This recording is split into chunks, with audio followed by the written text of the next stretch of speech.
زۆر هەڵەیە وا بزانین کە جۆرەکانی کوفر هەمووی لە یەک نەوعا کۆ بکەینەوە. وتمان جحود واتە نکوڵی لێکردن، یان تەکذیب بە درۆخستنەوە، یان حەسەد ئەم یحسدون الناس على ما آتاهم الله من فضله، یان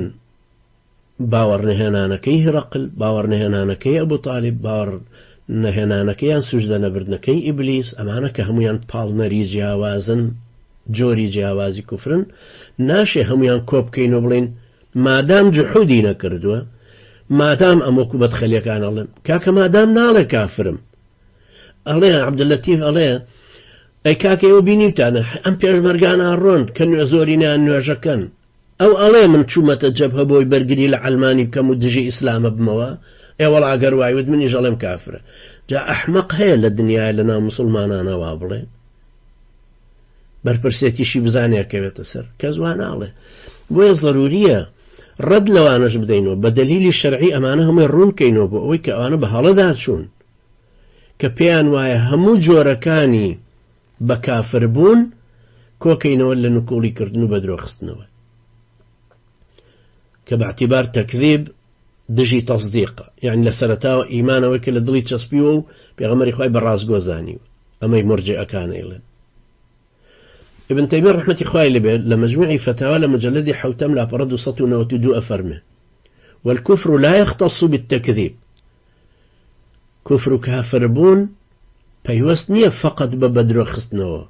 بل لو قال أنا أعلم أنك صادق، أقل يشك ببيغمر إخوائي عليه الصلاة والسلام بوتا من زانمت الراس قوي ولكن لا أتبعك بل أعاديك وأبغضك وأخالفك، لكن لكان كفرا أعظم. يشك ببيغمر إخوائي بوتا عليه الصلاة والسلام والله زانمت الراس قوي بلام شونت ناكهم تج من دارتي شدكم أشد بغزينم بيتسوانا كاري توش رفتاركم كفري أما قورتنا. ابن تيمية فرمى فعلم أن الإيمان ليس التصديق فقط ولا الكفر التكذيب فقط، كوابو أزان ريك باور هينان بريتينيا لبراز قوزانين فقط، كافر بونيش باور بريتينيا لبدرو خستنا فقط، بل إذا كان الكفر يكون تكذيبا ويكون مخالفة ومعاداة بلا تكذيب، فكذلك الإيمان يكون تصديقا وموافقة وموالاة وانقيادا ولا يكفي مجرد التصديق. أفرمان هەروەکو چۆن ئیمان بریتیە لە بەڕاست گۆزانین و ڕازی بوون بەوەی هێناوێتی و مناسەرەکردن و سەرخستن و لایەنگیری و پشتیوانی لێکردنی و خۆ تەسلیمکردن و ملکچکردن بۆی، هەروەکو چۆن ئیمان ئەمەیە کوفریش بە هەمان شێوە ئەوەیە. ئەشێ کوفرەکە تەکذیب بێ، بەڵام لە هەمان کاتە ئەشێ پێچەوانەکاری بێ، دوژمنکاری بێ ئەوەی تەکذیبەکەی لەگەڵ بێ. ئەڵێ ئەی محەممەد تۆ ڕاستگۆی، خۆ ئەبوو تالیب بەیود ئەم برازایی من ڕاستگۆیە، ئەشزانم ئەمە پێغەمبەرە، بەڵام باوەڕیشی پێ نەهێناوە. کەوابوو شەرت نییە هەر بە ڕاستگۆزانینەکە بڵێن ئیترەمە ئیماندارێتیە. ئەمەی کە ئیمامی ئیبن تەیمیە ڕەحمەتی خوای لێبێ لە مجەلەدی حەوتەما نەقلی کردووە لە شەرحی عەقیدەی تەحاوی شەهر هەمان شێوەیە لە لاپەڕە 381 چاپی مەکتەبی ئیسلامی 1403. ابن تيمية رحمة الله عليه بديسانا فرمي والتكذيب أخص من الكفر، بدرو خصنوة تايبت من ديتي زياتري تاي وقل كفرك، يعني كفر قشقيرتنا، فكل مكذب لما جاءت به الرسل فهو كافر. هركسك أو بدرو بخاته وبيغمبران بدرو بخاته ولوي كهناويانا كافر به، وليس كل كافر مكذبا، بلام همو كافرك بدروين خستوتو، يعني همو بدرو خستوى همو بدرو خرويك كافر نبوه، همو بدرو خرويك كافرة، بلام مرجنية همو كسك همو بدرو خرويك همو بدرو خرويك كافرة، بلام همو كافرك بدرو خروانية. أشياء كافرة براسقوي زانيو بلام شويني نكوتو. أول مجلد يدو هما وافرمي لا برحفتاون. هروها لمجلد حوتم فرمي لا بربين صوت سيبيك بل قد استعمل لفظ الكفر المقابل للإيمان في نفس الامتناع عن الطاعة والانقياد، فقياس ذلك أن يستعمل لفظ الإيمان كما استعمل لفظ الإقرار في نفس التزام الطاعة والانقياد، فإن الله أمر إبليس بالسجود لآدم فأبى واستكبر وكان من الكافرين. أفرمي بلكو بكارهناني لفظي كفر كبرانبر لفظي إيمانا بو امتناع واتبو أدانا كردني أو فرماني كبيدراوا كملكتي كردنو جورايل وتسليم بون بو بفرمانك قياس لسر أمو آوايا كلفظي إيمان بكارهن بو إقرار وبكارهن رتو بو پابندبون بملكتي وجورايلي بونوا، يعني وقتك كابرا إيمانك دينه أبي بزانين إقراري شي كردوا پابند ملكتي وجورايلي شي درب الريوة كردوا كاني كردون أجنا إبليس هر أو فرمي خواي پروردگار فرماني بإبليس دا كسجد بو آدم ببا بلام جوين دايو لوتبرزو هرعلانا تركي إيشكينا وكان من الكافرين بو كافر ببي كوابو أبل لمدل نيابين باورهنان بريتينيا لفقط برازگوزانين رازگوزانينيش دجي بدرو خستنوكي بلكو لقلب رازگوزانينا بيويستي با الانقياد هيوات خو تسليم كردنو شون كوتني بيغمبري خواه عليه الصلاة والسلام أم شون كوتنو بابندبونا عكسكي استكبارا كوابو بو اوي كابرا لبرانبرا ككفري تكذيب وكفري استكباري هيا لبرانبرا أبي إيمان دارانا تسليم بو بي بپيامك وملكشيش بو بي لورقرتنو تنفيذ كردنيش كوابو چون اگر كابرا اگر گماني هبو كفري شك اي قريتوا أبي لبرانبرا يقيني هبك گماني بوينشوا بوي بيغمري خواه عليه الصلاة والسلام فرمي غير شاك فيهما أو كسيك شايت مانك يناو قماني بوينش وجاريشك جا خواه قرش فرمي ثم لم يرتابوا باشان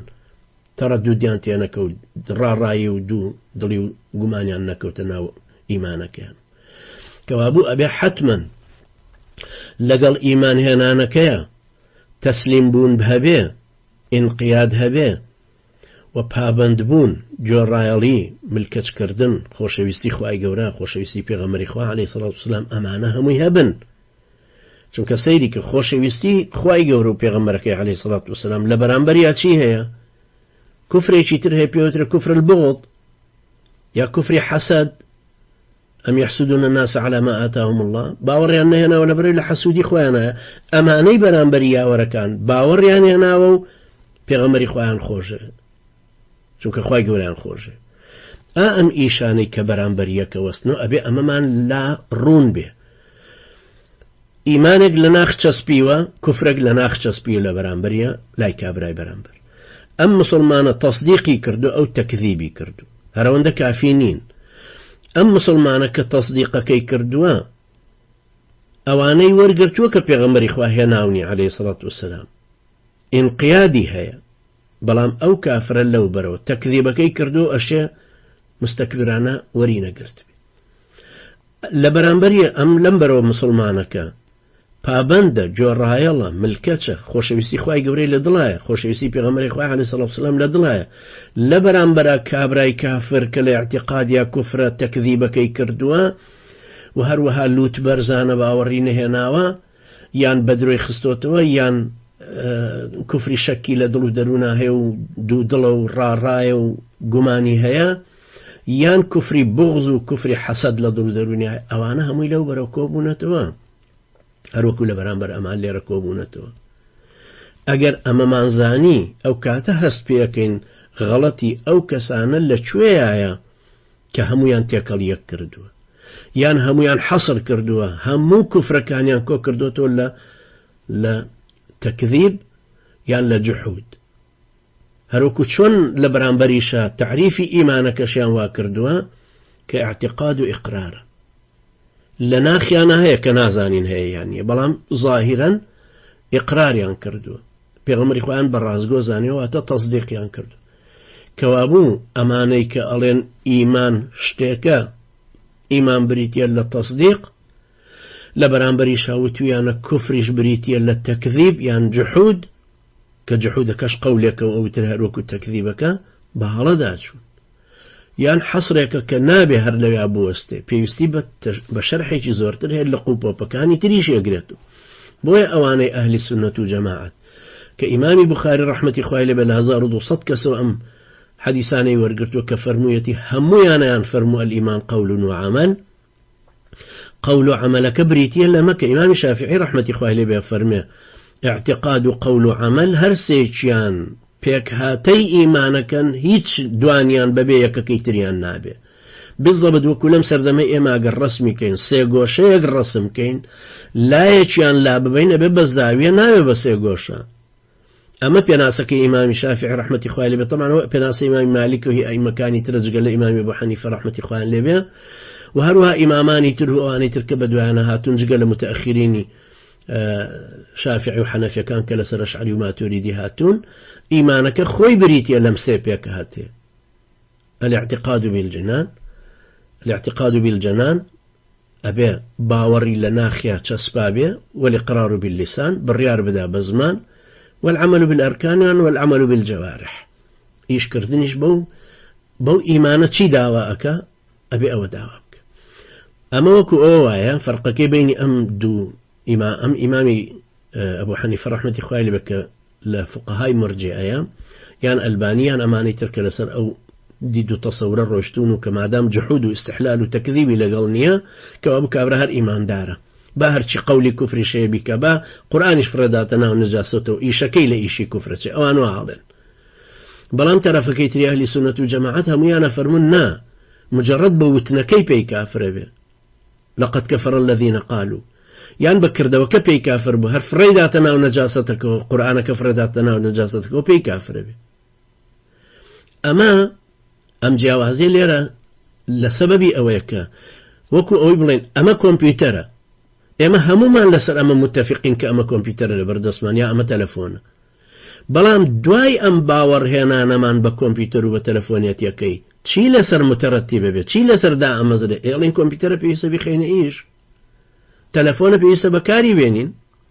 اما كارين ايمان من هنا وبوي ام قرآن للاي خواي قوروي اي بلا باشا اي نابي ايشي بي بكري ام قرآن خو بوچي هاتو اقروابي اقر باور من هنا ام پیغمبر خوا عليه الصلاة والسلام راست قويا أي باشا باور هنا أنا كمان كألين رازقوية أي بو شويني ناكوين كابو شوين كوتنك لسر رازقو دانانا كيا شوين كوتنك شوين كوتني جي بهوا وهوسا بحصر بلويك بغمر إخواتهم عليه الصلاة والسلام روني كردوتو أبي شوين أوب كوين كأو روني كردوتو كابو أم باور هناني قولو عملا أمانيتي أي بيوس زور وردكارانا هوشمان لو بيك هو كاري بكافر بون غير جوركاني كفر وجوركاني كفرش هموي ناخرة تشوارشي ويك سبب وكبيوتر جحود